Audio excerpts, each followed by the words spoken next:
Amen. Purihin natin ang Diyos. Amen. Sabi ko, purihin natin ang Diyos. Hallelujah.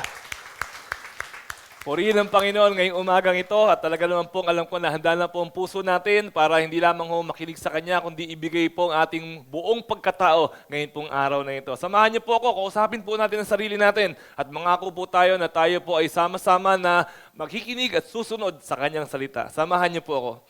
Ako ay narito ngayon upang mag-aral ng salita ng Diyos. Ang puso ko ay binubuksan, ang isip ko ay tinutuon, ako ay makikinig at susunod sa salita ng Panginoon. Amen. Amen. Manalangin po tayo. Panginoon, nalulugod po kami ngayong araw na ito. Nagagalak po kami, Panginoon, dahil nagkakatipon po kami bilang magkakapatid, pero higit sa lahat dahil kasama ka po namin sa kalagitnaan namin ngayon. Hindi po sayang ang oras na ito, hindi po sayang ang araw na ito, kundi Panginoon, kaming lahat na nandito, itutuon po namin ang puso namin, hindi lamang para sambahin ka, kundi para marinig ka. Sa aming pong pag-aaral, sa pagbubuklat po namin na inyong salita, Panginoon, ang inyong naman diwa, ang kapangyarihan ng Banal na Espiritu, ang humipo at mangusap sa aming mga puso. Lord God, punuin mo ang lugar na ito ng presensya mo. Alisin mo po, Panginoon, anumang hadlang, anumang mga espiritu na hindi mula sa iyo, anumang mga bagay na hindi mula sa iyo pinapalayas namin, Panginoon. At nawa maghari ang kapangyarihan at presensya mo sa umagang ito at sa lugar na ito. Salamat po, Ama namin. We honor, praise you, Lord, in Jesus' name. Amen. Amen. Maaari na po tayong makaupo. Namimiss po ba ninyo ang BS Square? Napapanaginipan nyo ba? Hindi naman siguro. No? Nadalaw niyo na ba ang BS Square? Nakadaan na ba kayo? Nakita niyo na ba na ito yung BS Square? Ito yung dati naming, dito kami nagtitipon dati. Nakaakyat na ba kayo? Hindi naman siguro. Ano po? Meron po tayong video ngayon, kung namimiss po ninyo ang BS Square, papakita ko po itong video na ito sa inyo para maalala naman natin ang mga nakalipas. Ito na po itsura ngayon ng BS Square.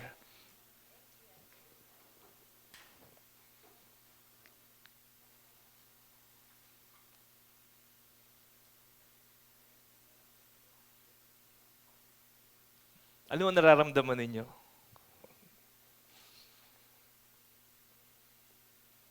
Namiss natin bigla, no? Meron po minsan lumapit sa akin, sabi niya, Pastor, wala na ba tayong church? Meron naman tayo Sabi ko, nagmi-meet tayo sa Siena Park, sa clubhouse, no? Siena Park Residences. Pero di ba, nagre-rent lang tayo ron? Di ba, darating lang tayo doon ng linggo, tapos alis daw di tayo kaagad, may oras tayo doon. Di ba, tanggal kabit tayo, tatanggal natin, kakabit natin yung mga sound system, mga speakers, yung mga gamit, etc. Tapos maya-maya, aalis na ulit tayo. Di ba? Tapos next week ulit, tanggal, kabit na naman. Di ba lahat ng online activities natin ngayon, puro online. Bible studies, mga midweek service natin, lahat online. Pastor, wala na ba tayong church? Wala na ba tayong church? Ngayon po, habang nandito po tayo, samahan niyo po ako, mag-drawing po kayo sa isip ninyo ng church. Isipin niyo, dinadraw niyo sa isip niyo, i-picture niyo ang church. Ito bang picture na ito bang drawing na ito lumalabas sa isip ninyo? Pag sinabi natin na church, na maaari iba po sa atin yung sinabi kong church, ito naisip natin, merong bubong, patulis pa, tapos merong krus sa ibabaw. Diba? Karaniwan naisip natin, may pader, may sahig. Naisip niyo ba nung sinabi ko na mag-drawing kayo ng church, itong pangalawang picture na ito lumabas sa drawing ninyo sa isip? Lumabas po ba yan sa isip ninyo? The church is not the building. Tayo po minsan, of course, nasanay tayo sa BS Square, nasanay tayo doon sa lugar na yon. Iba sa atin, doon na nagkakilala, nagpakasal. No? Iba sa atin, doon na nabuo yung kanilang mga pangarap at iba pa. But the church is not the building. The church is the people. Alam niyo po ba, hindi tayo pwedeng mawala ng church. You know why? Because you are the church. Yan po ang pamagat ng mensahe natin ngayong umaga. You are the church. Samahan niyo nga po, declare natin to sabay-sabay. Ready? Go! You are the church. Ikaw, ako, tayo po ang bumubuo sa church. Kapag merong isang wolf, ang isang wolf, ang tawag mo sa kanya wolf. Pero pag sila grupo na ng wolf, ano nang tawag sa kanila? Tama naman, wolves. No? Pero mas tama yung pack. Pack of wolves ang tawag na sa kanila. Yung isda, pag isa lang. Pero pag isang grupo na isda, anong tawag sa kanila? School of fish. Yun na yung tawag sa kanila. Yung mga birds, isa lang yan. Ibon, bird, o kaya sheep. Isa lang yan. Pero pag isang grupo na, ano tawag? Flock of birds or flock of sheep na ang tawag dyan. O para sa magagaling dyan, kangaroo. Pag isang kangaroo ang tawag. Pag marami na, huwag niyo sabihin kangaroos.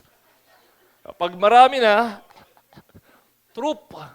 Now, yun yung tawag, troop of kangaroos na ang tawag doon sa kanila. Ganyan din po ang church. Pagka isang tao lang, ang tawag sundalo, soldier. Pero pagka marami na, ano na ang tawag sa kanila? Army. Iba na. Minsan pag konti pa, platoon. Pag mas marami pa, pinagsama-sama mong platoon, nagiging company. Pag pinagsama-sama mo company, nagiging battalion. Pag pinagsama-sama mo, nagiging brigada. Pag pinagsama-sama mo, army. Armed forces ang tawag na sa kanila. Pero nagsimula sa isa.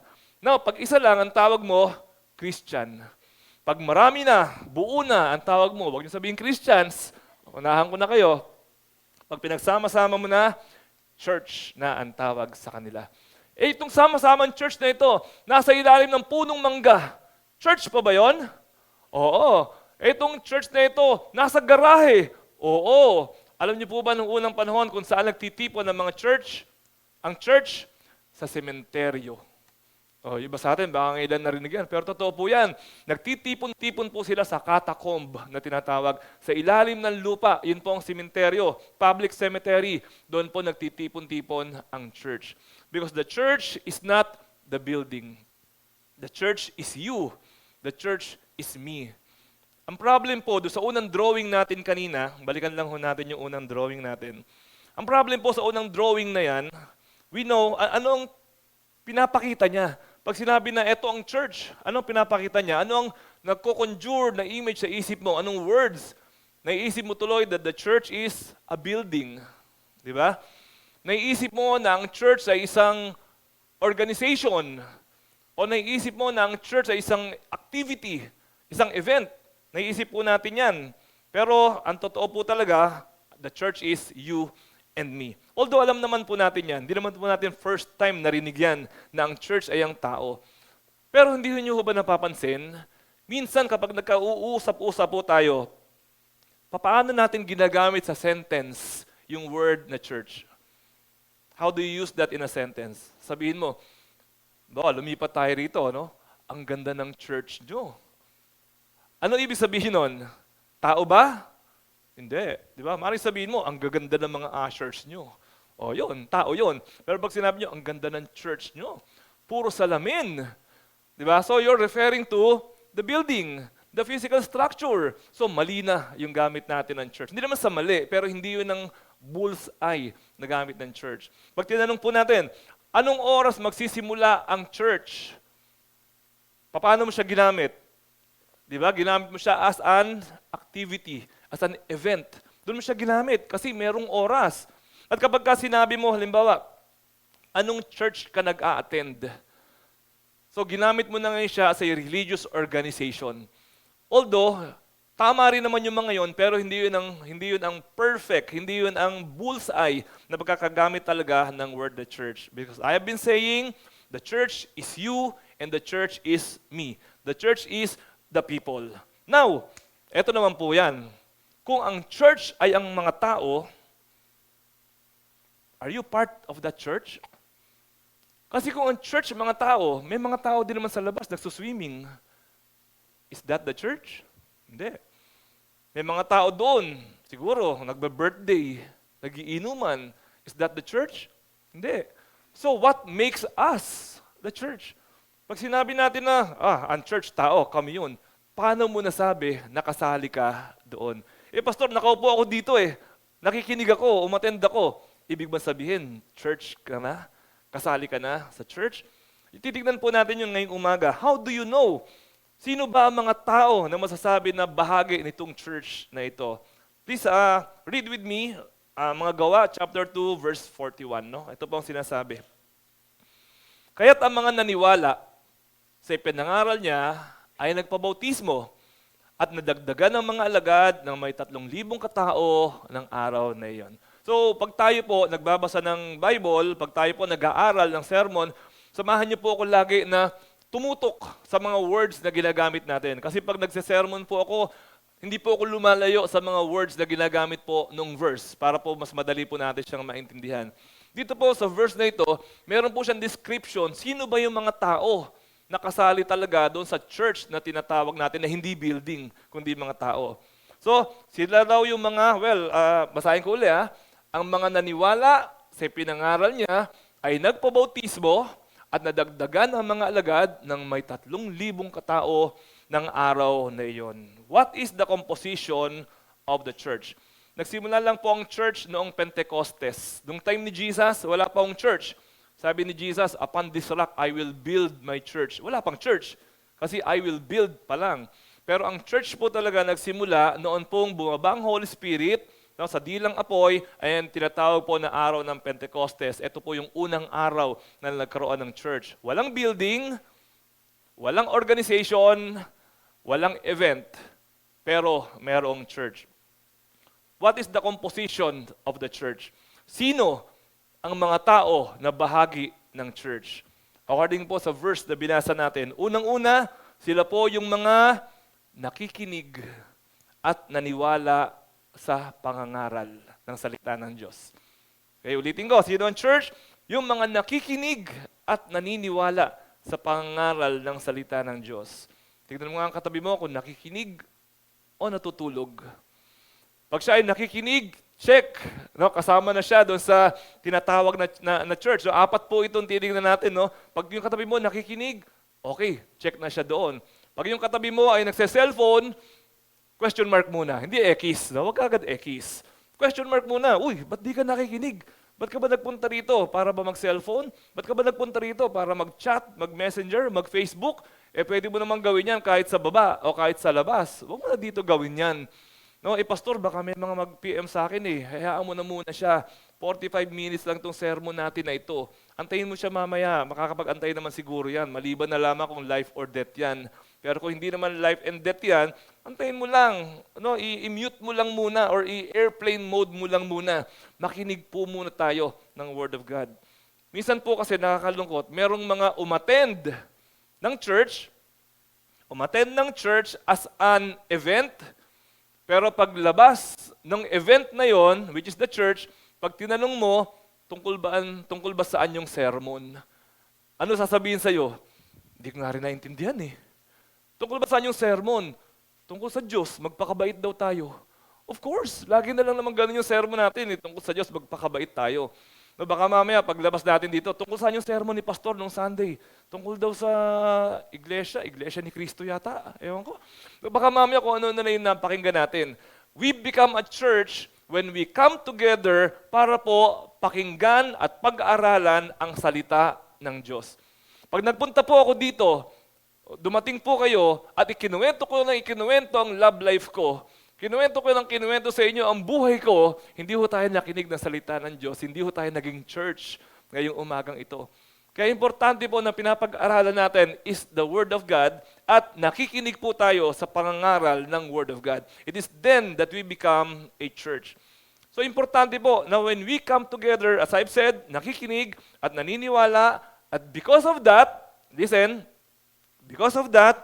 pag matagal ka nang uma-attend ng church as an activity and church as a group na katulad nito, then naiintindihan mo na kung ano ang pinapaniwalaan natin dito sa church natin na ito.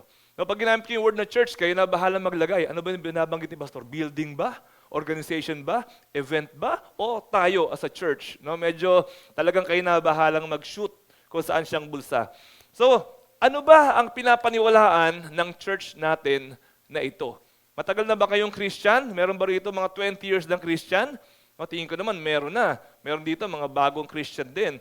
Pero pag umattend ka sa isang gawain ng Panginoon na katulad nito, alam mo ba kung ano yung pinapaniwalaan natin? Naniniwala ba tayo sa purgatorio? Baka iba sa atin, ngayon lang nalaman, hindi pala naniniwala sa purgatorio pagka born again Christian, pag na born again ka na. So, dapat alam mo na yon.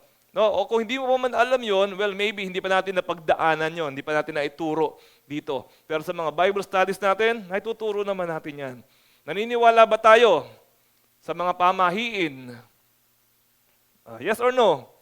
Hindi tayo naniniwala sa mga pamahiin. Pamahiin sa kasal, pamahiin sa kung ano-ano pa mang pamahiin.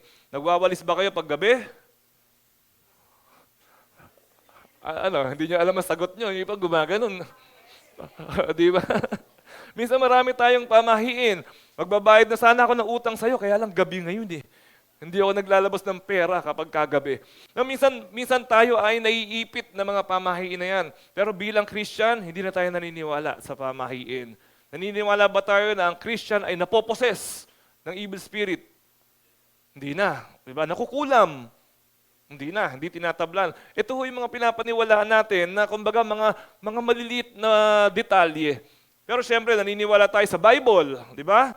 Naniniwala tayo na si Jesus lang, walang iba pa, ang tagapagligtas. Naniniwala tayo na ang salvation ay by faith alone, 100%.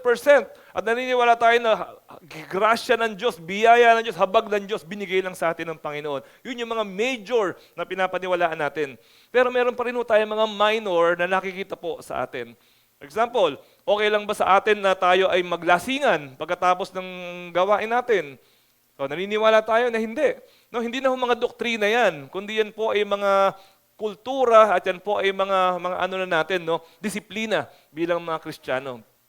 So yan po ay natututunan po natin sa pakikinig po natin. Kaya importante po that you become a part of the church sa pamamagitan po ng pakikinig. Kaya pag nandirito po tayo, sinasabi nga natin, ako ay narito ngayon upang mag-aral ng salita ng Diyos. Yun pa lang. Hindi ka narito ngayon para magbenta ng Avon. Hindi ka narito ngayon para maningil ng paluwagan. Hindi ka narito ngayon para sa kung ano-ano pa mga bagay. Okay lang, gawin mo yan. Later on siguro. Pero siguraduhin mo na nakapakinig ka muna ng salita ng Panginoon. Kaya po minsan, yung mga ministers po natin, yung mga workers po natin, gusto po natin, umattend muna sila ng first worship bago po mag-attend ng second service. Kasi po, halimbawa, ikaw ay teacher ng Sunday school. Dumating ka, second service, nagturo ka ng Sunday school, hindi ka na naka-worship, hindi ka na naka-attend, hindi ka na nakapakinig, kasi nag-ministry ka na. Wala namang masama doon, kaya lang you missed on something. Hindi ka naging part ng worship noong pagkakataon na yon. Kaya po, if you're a worker, we are enjoining you, we are encouraging you, umattend po muna tayo ng iba nating, dalawa naman service natin eh. Kung worker ka ng first service, umattend ka ng second service. Kung worker ka ng second service, umattend ka ng first service. Para meron talagang oras na dedicated na ibinigay mo sa Panginoon ngayong araw na ito. Alam niyo po, minsan may mga pagkakataon talaga, mararamdaman mo, sobrang dami mong ginawa. No, halimbawa po, last week, unang lipat natin dito, ang daming ginawa, saan ipupwesto speaker, wala tayong projector, kulang tayo sa ilaw, ang dami nating kulang last week. Minsan po, may mga pangyayaring ganyan, nakalipas na yung buong worship service, hindi mo naramdaman, naka-worship ka. Naramdaman nyo na ba yun? No? Umattend ka, naupo ka, tapos lumabas ka ng bulwagan, parang wala lang. Parang it's just another day. Para ka lang pumunta ng SM, bumili ka ng suklay, tapos umuwi ka na. Parang ganun lang. Wag ho tayong papayag na ganoon. Pumunta po tayo rito. Ano purpose ba talaga ng pagpupunta natin dito? Pagsamba sa Panginoon. Pag umuwi ka na hindi mo nasamba ang Panginoon, defeated ang purpose. Ba't ka nagpunta rito? Para makarinig ng word ng Panginoon. Pag lumabas ka rito, hindi mo narinig, hindi mo naunawaan kasi nagchismisan kayo ng katabi mo, defeated yung purpose ng pagpunta po natin dito. Sayang ang pabango, sayang ang sabon, sayang ang gising mo ng umaga. Dahil ang ending, hindi rin pala natin napakinabangan ang Word of God. So we become a church kapag tayo po ay nakikinig ng salita ng Panginoon. So ngayong umagang ito, are you a church? Amen! No, dapat maliwanag sa iyan. Opo, Pastor, I am a church. Ita-turn up ko na po ang cellphone ko ngayon.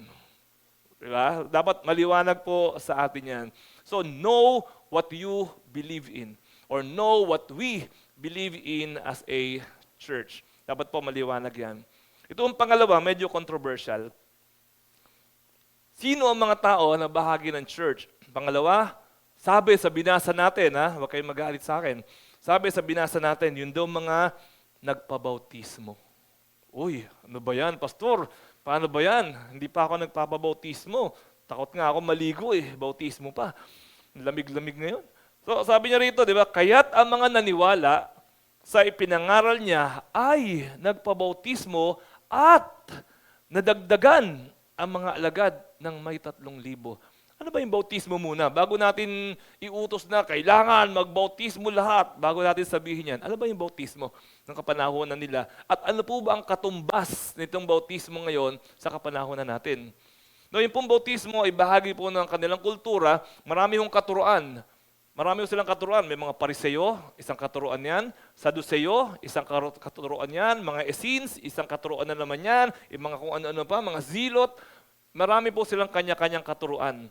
At pagka sinabi nila, sali ako sa mga Pariseo, papabautismo siya ron. Hanggat di siya nagpapabautismo, hindi ko siya kinoconsider na bahagi kasi yun ang kanilang initiation. Diba kung naging part kayo ng mga fraternity, kabrad ka ba namin? Oo. Nahataw ka na ba ng paddle? Hindi pa. Ay, hindi ka namin kabrad. Diba? Hanggat di ka nahataw ng paddle. Sa mga fraternity, ganun. So, ikaw, naniwala ka din sa katuruan nito, ni Aristotle, bautismo. Naniwala ka kay Plato, bautismo. Ganun po sila noon. So, ang kanila pong pagbabautismo ay parang entrance or declaration, public declaration of their, hindi membership of their being a part, ng kanilang pagsunod doon sa paniniwala na yon. Sa panahon po natin ngayon, yung pong word na bautismo, para po sa akin, ay isang public declaration. Ang importante po ay publicly you acknowledge Jesus as your Lord and your Savior. Kasi ang bautismo, hindi naman nakakaligtas yan. Hindi naman yung kulang kaligtasan mo, no? Eto na sana yung langit, bumubukas na yung pinto, kaya lang hindi ka nagpabautismo, hindi mo tuloy na abot, nahulog ka tuloy. Hindi naman ganun ang bautismo. Kundi ito po ay public declaration. Parang nung nagkaroon ka ng jowa, nung una ka nagkaroon ng boyfriend, ng girlfriend, excited ka. Nung una mong ginawa, change status mo yung Facebook mo. From it's complicated, naging in a relationship ka na. Kasi dati it's complicated Gusto niya ba talaga ako o hindi? Kami ba o hindi? Ang labo. Pero nung nagkaliwanagan na kayo, in a relationship ka na. Tapos later on, married na. Meron kang public pronouncement na kami na. Hindi yung, kayo na ba? Kinakahiya mo? Oo kaya lang, ang pangit niya pero di bali na. Di ba? Kinakahiya mo. Kung meron kang boyfriend, kinakahiya ka. Kung meron kang girlfriend, kinakahiya ka, wag na lang. Doon ka sa proud sa'yo. Doon ka sa dinidisplay ka. Doon ka sa pinapakilala ka sa magulang. Diba? Doon ka. Kasi alam mo, talagang buong puso yung pagtanggap sa'yo. Ganon din ang Panginoong Hesus May mga tumatanggap kay Jesus pero kinakahiya si Jesus. May mga tumatanggap kay Jesus pero ayaw kausapin si Jesus. Ayaw makasama si Jesus. Naiinis kay Jesus kasi ang dami ni Jesus na pray pa, basa-basa pa ng Bible, church pa. Basta save na ako. Basta tayo na. Pwede ba yun? Basta tayo na, pero walang date, walang text, wag mo ko istorbohin. Meron ako nakausap minsan, super busy na pastor, binata. Itong pastor na to, super busy. Sabi ko, pastor, hindi ka ba mag-aasawa? Sabi niya sa akin ganito, mag-aasawa ko kung papayag siya na MWF lang kami. Kasi ang dami niyang ginagawa, super busy siya. Which is, buti na lang, ganun yung ano niya. Which is, huwag ka na nga mag-asawa. May papayag ba na asawa na MWF lang kayo makikita, mag-uusap dahil busy ka sa trabaho? Diba? So, ganun din po ang Panginoong Hesus. Kung mahal mo si Jesus, kung Diyos mo si Jesus, kung Panginoon mo si Jesus, ipagyabang mo siya. Ipakilala mo siya sa buong mundo na kayo. Hindi iyong ikinakahiya mo ang Panginoong Hesus. Noong panahon na yon, bautismo talaga, nakatingin lahat ng tao, ilulublob ka, talagang walang kawala. Ngayon kasi, di ba, ang dali-dali na ng ganun. Pero hindi, you have to declare that Jesus is your Lord with your mouth. Hindi pa naman dito ibig sabihin hindi ka ligtas ha. Kapag ka, pastor, nahihiya pa ako, baka sabihin nila panatiko ako, baka sabihin nila ganito ako, ganyan ako. Hindi ho kaligtasan ang pinag-uusapan dito. Kung salvation din lang naman, safe ka pa rin syempre. Kaya lang hindi mo na-enjoy yung relationship. No, so, you become a part of the church if you are inside the church as a group through public declaration. So, ulitin ko yung tanong na yan.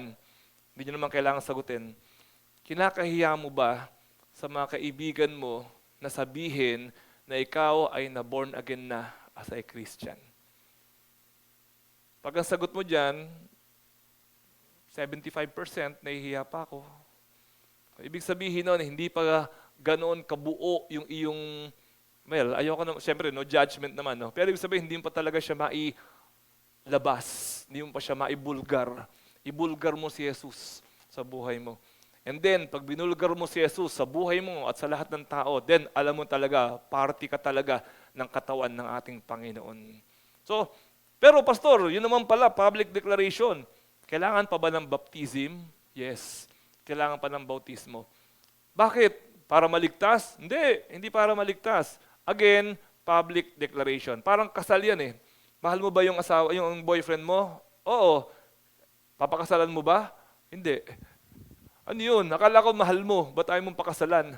Kung mahal mo, umuo ka, pag tinanong kita kung pakakasalan mo, ang sagot mo dapat, of course, pakakasalan ko kasi mahal ko. Ganon din yun. Mahal mo ba si Jesus? Oo. Willing ka ba magpabautismo? Ang sagot mo dapat, of course, dahil mahal ko si Jesus. Pero pag ang sagot mo, hindi pa ako sure eh. Hindi ka pa rin sure. Talaga, kung ganon ka, ka-believe kay Jesus Christ.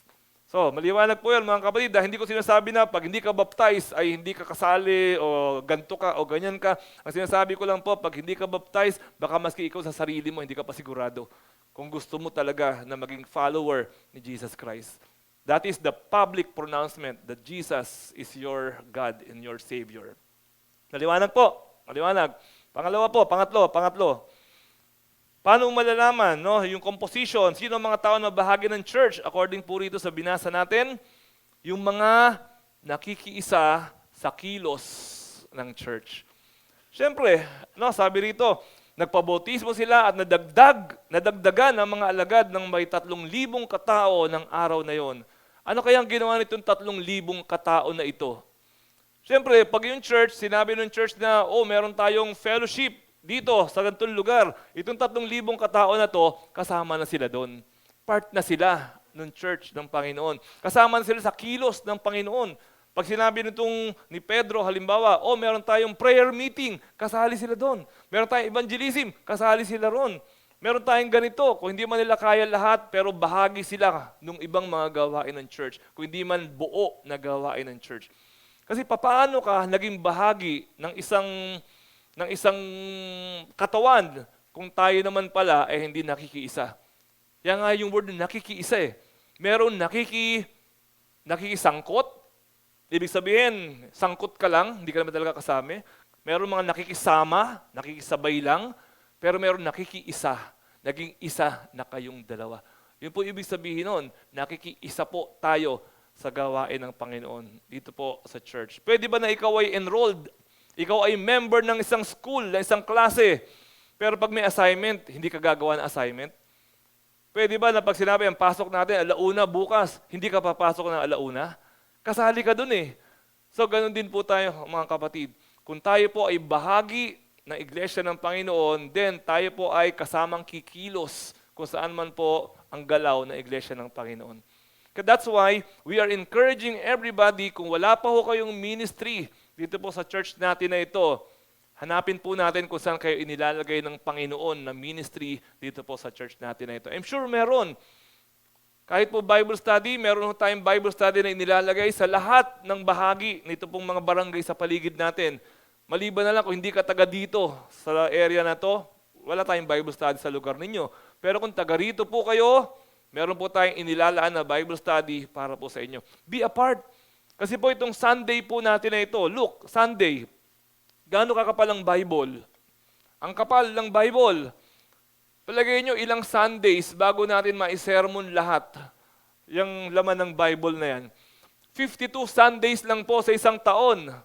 52 sermon lang po sa isang taon. Gaano lang ho ang kahaba ng sermon natin? Tulad ngayon, 2 hours lang itong sermon natin ngayon. So, hindi, ano lang ito? 45 minutes lang yung sermon natin ngayon. Sa 45 minutes na sermon, ganito kakapal na Bible, kailan mo matatapos i-sermon lahat yan? No, magse-sermon ka siguro dito, binata ka pa. Matatapos mo yung sermon ng buong Bible, senior citizen ka na, nangangalahati ka pa lang. Kasi talagang kulang. That's why meron tayong mga Bible study. That's why meron tayong mga prayer meeting, midweek service. Yun po yung additional supplement para po itong mga laman ng Bible na to. Hindi naman natin mauubos talaga yan kung hindi po tayo, kung Sunday morning lang po tayo. At may mga tinatawag din po na Sunday Christians. Narinig po natin yan, di ba? Sunday Christians. Iba, ang tawag nga dyan, hindi Sunday Christians 1 hour Christian. Ganun pa yung tawag, no?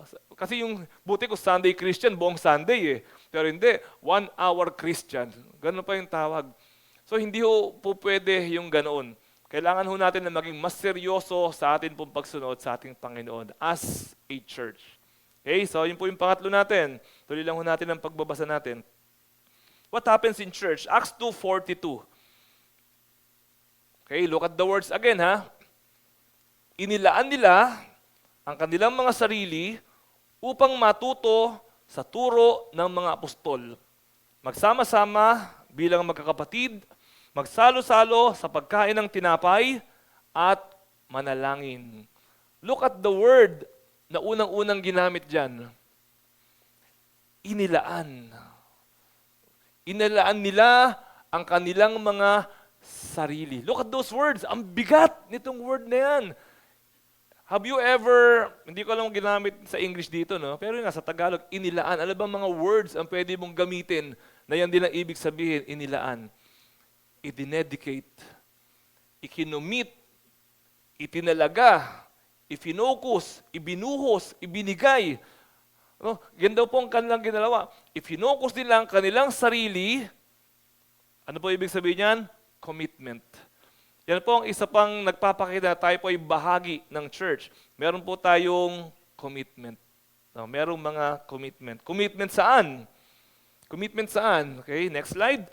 Inilaan nila ang kanilang sarili upang matuto sa turo ng mga apostol. So, ikaw pala, pag naging Christian ka pala, hindi lang ito yung, ay, praise the Lord, pag namatay ako, pupunta ako sa langit. Hallelujah! Amen!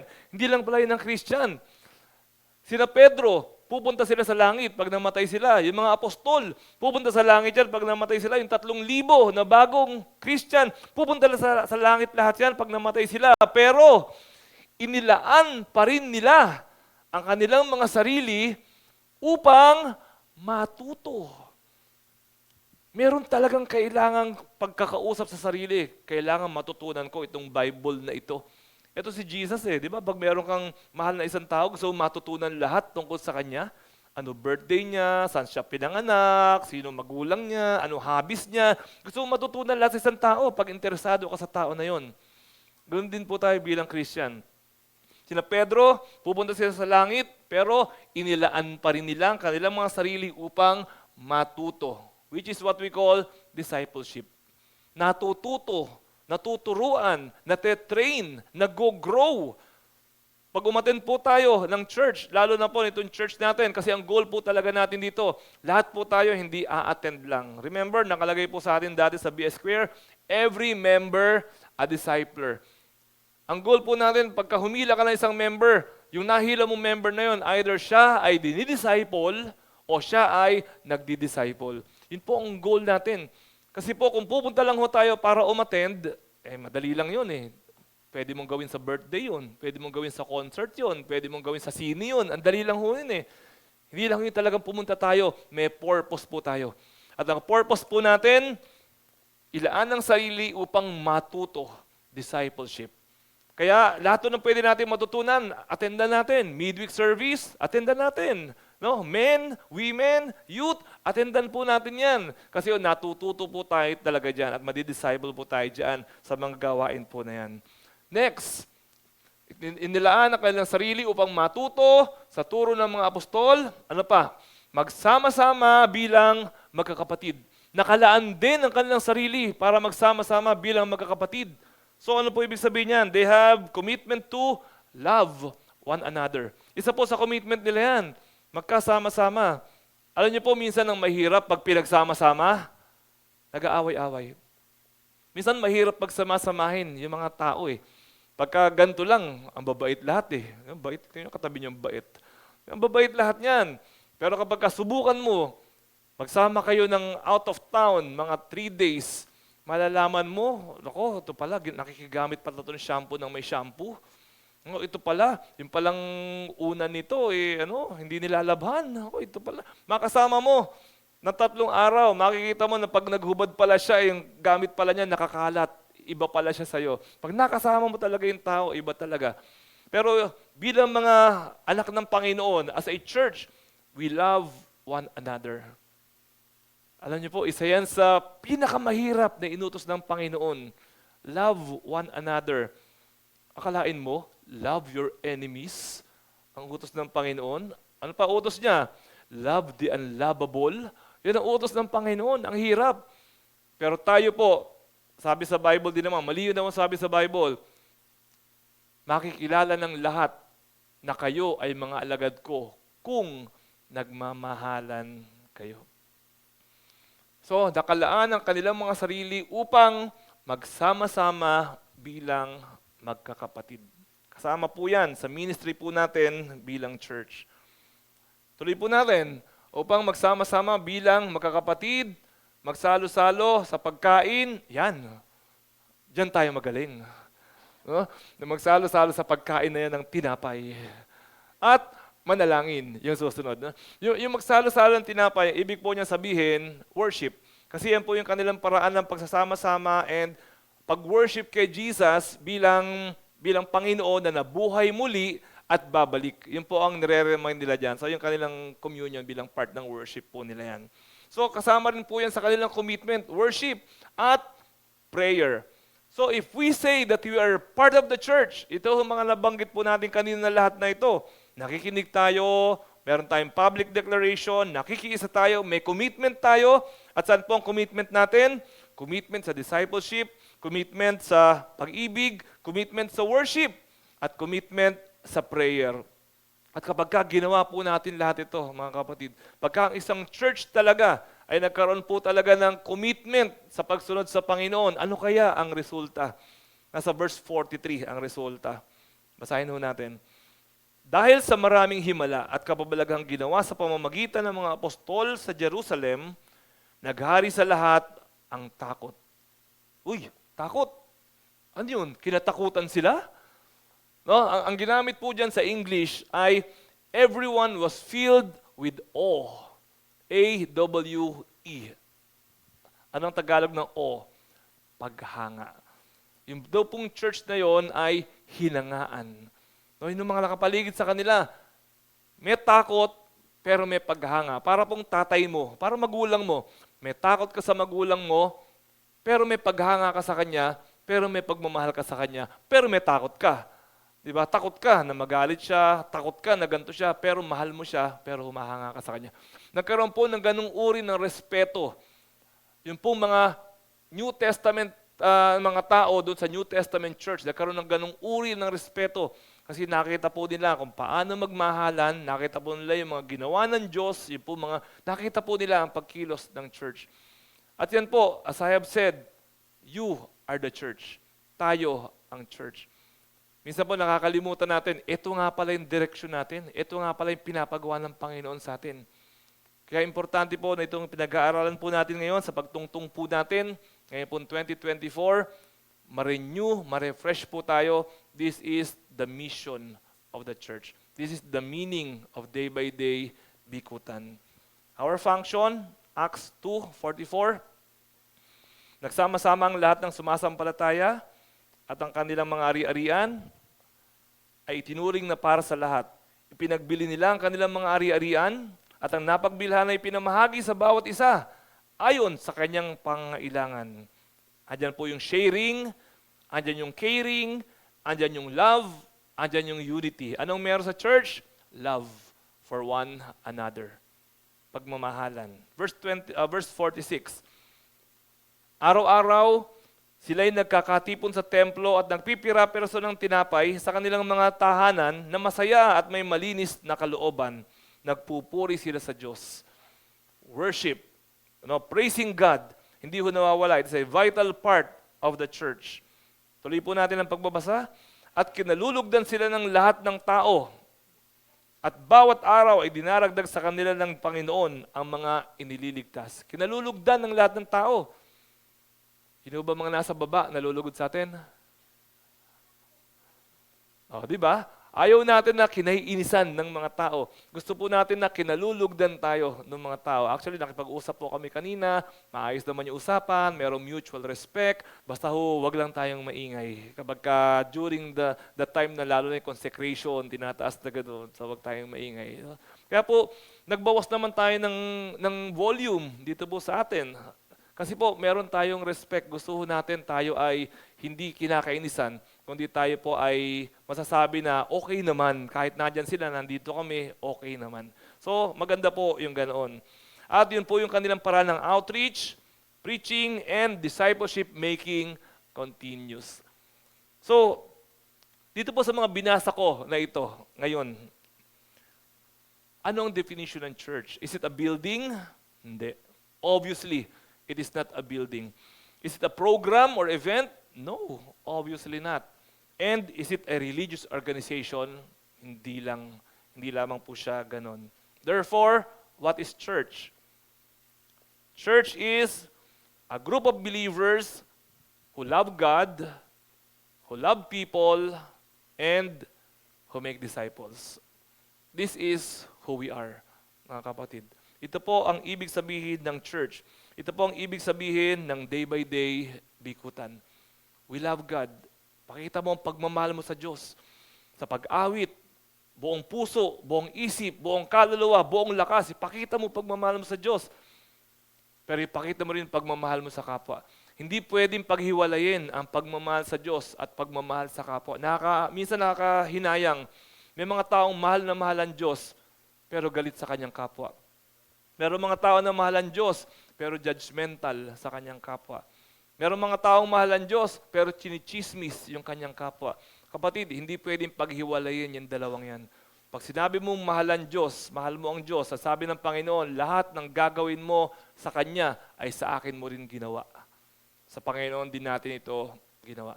So kung anong gusto mong naiisip mong gawin sa Kanya, gantihan ko nga ito.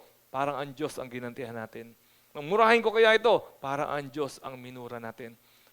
Mahalin ko kaya ito, ang Panginoon ang minahal natin. Kapatid, love God, love people, and make disciples. Mahirap yung you don't love God, you don't love people, tapos mag-make disciples ka. Anong klaseng disciples ang mabubuo mo? Diba? So, love God, love people, and make disciples. Yan po ang mission natin, yan po ang goal natin as a church. Para pong kape yan. Parang kape. Ano ba ang ingredient ng kape? Tubig, asukal, kape. Ano pa? Meron pa ba? Creamer. Sige nga, creamer. Ano pa? Yelo. Gusto mo yelo. Gatas.